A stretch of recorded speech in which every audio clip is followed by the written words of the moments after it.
I remember asking a friend of mine what Ma Tara is in Sanatan Dharma, because Ma Tara has a whole identity in Tibetan Buddhism. Right. Where they have 21 Taras. And Right. I would argue that it's the same core deity that they're talking about. Or if it's not, then the 21 Buddhist Taras have to be some version of Adya Kali, which is the origin point.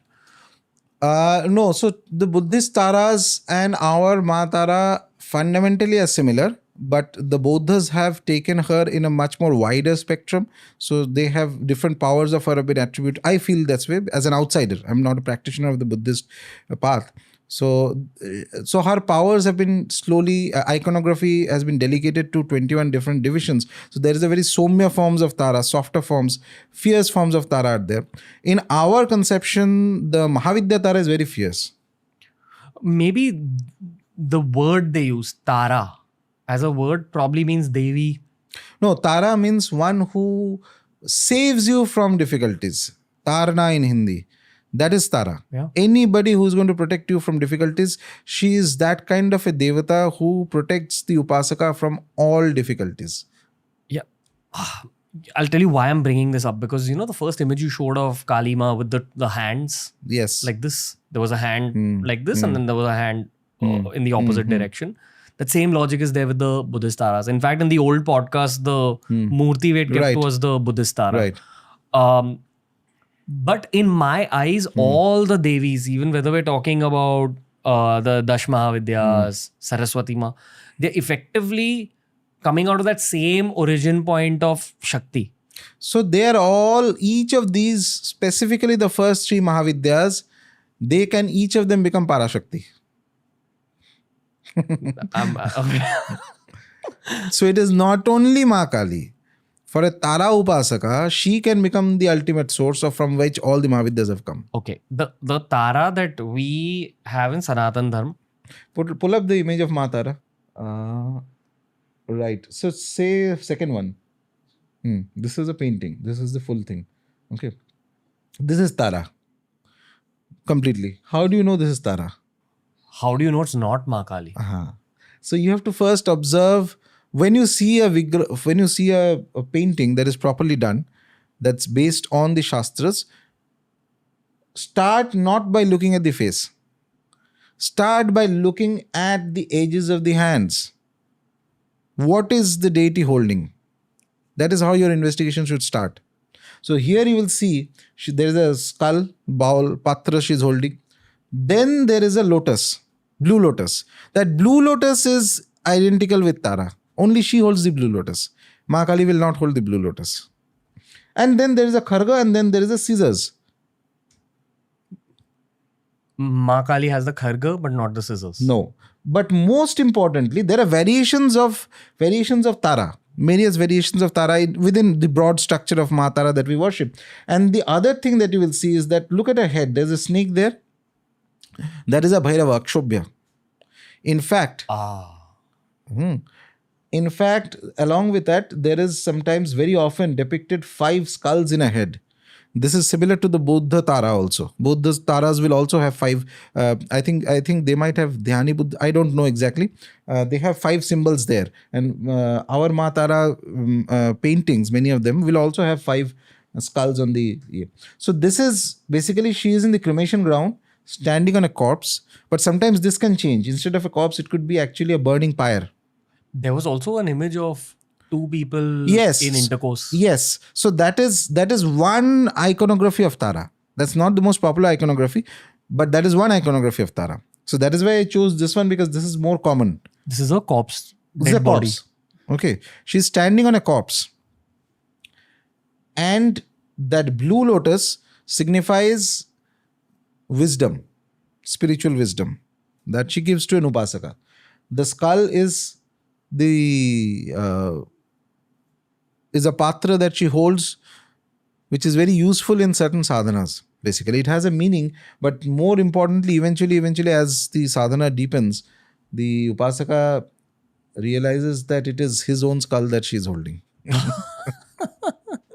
Fun. Why the scissors? Because she cuts off things. Removes things from your life. What is not needed. And that is the most interesting thing about Ma Tara. Um, she cuts off things that is not needed, but provided you have the tenacity to hold on to the new configuration. Most people do not like change. So you, even if the old situation is not perfect, you'd still like better than the, something unknown, or you want to still hang on to the old, and that is what causes you misery.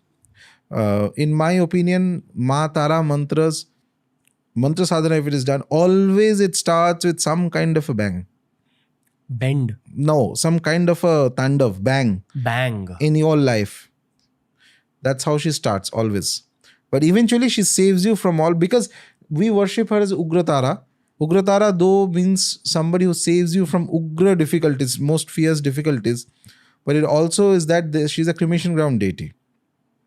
So she comes with that kind of an energy.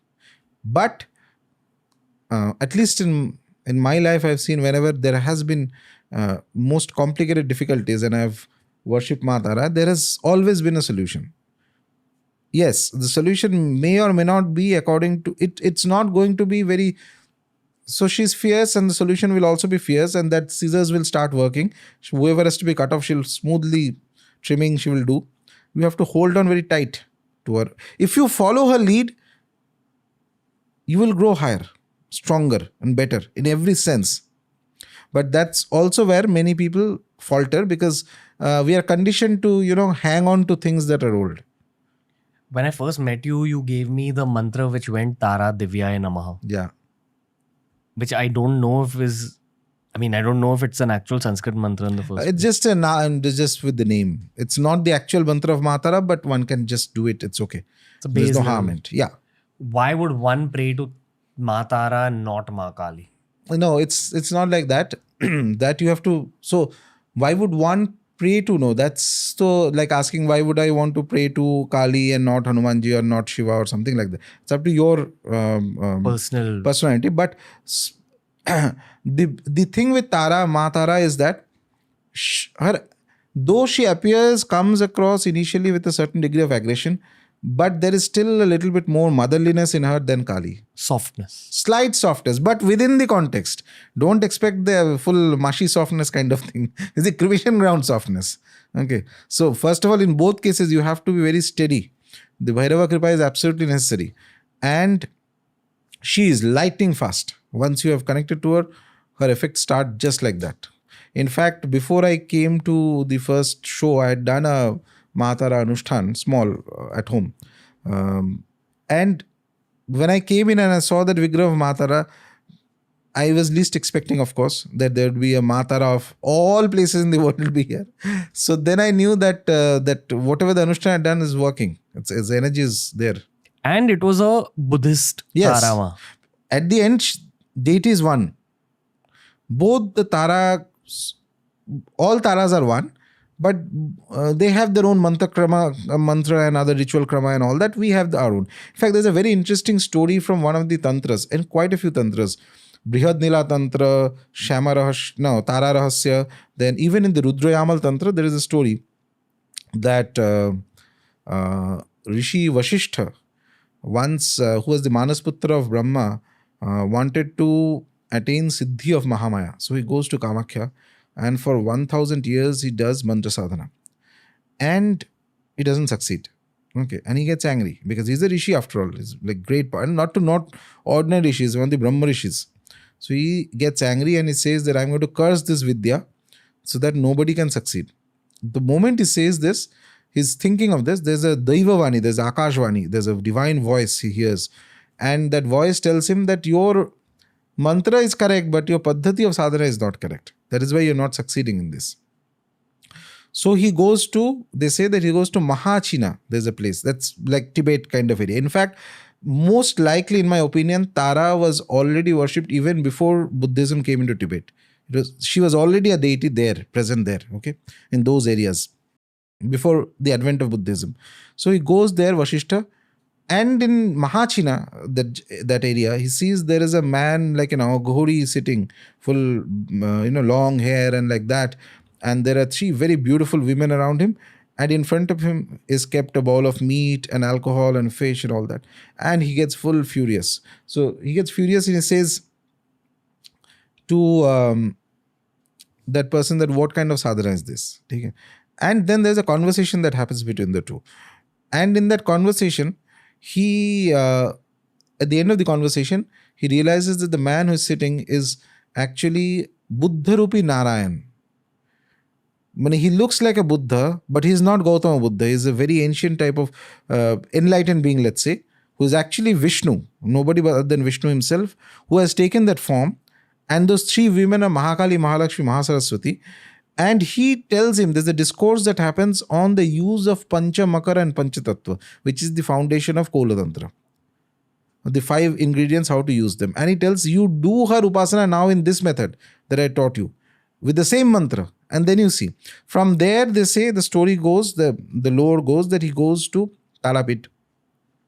And he does sadhana there and succeeds in having a vision of Tara with the Pancha Makara Pancha Tattva. So basically, Ma Tara is a cremation ground deity. Number 2, Ma Tara has 2 other forms.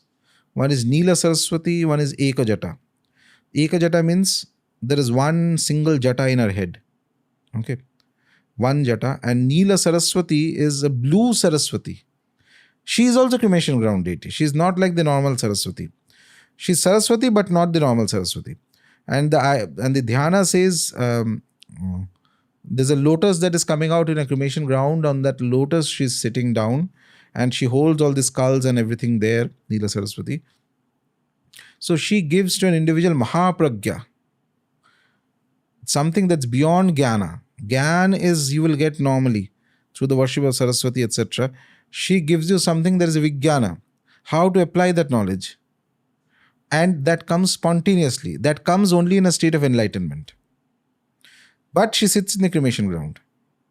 That is Neela Saraswati. In fact, one of the things they say that when Tara blesses somebody, he attains a great proficiency in whether it's poetry or speech or writing or something, one of the first blessings that come. Then there are many other things that is possible, etc.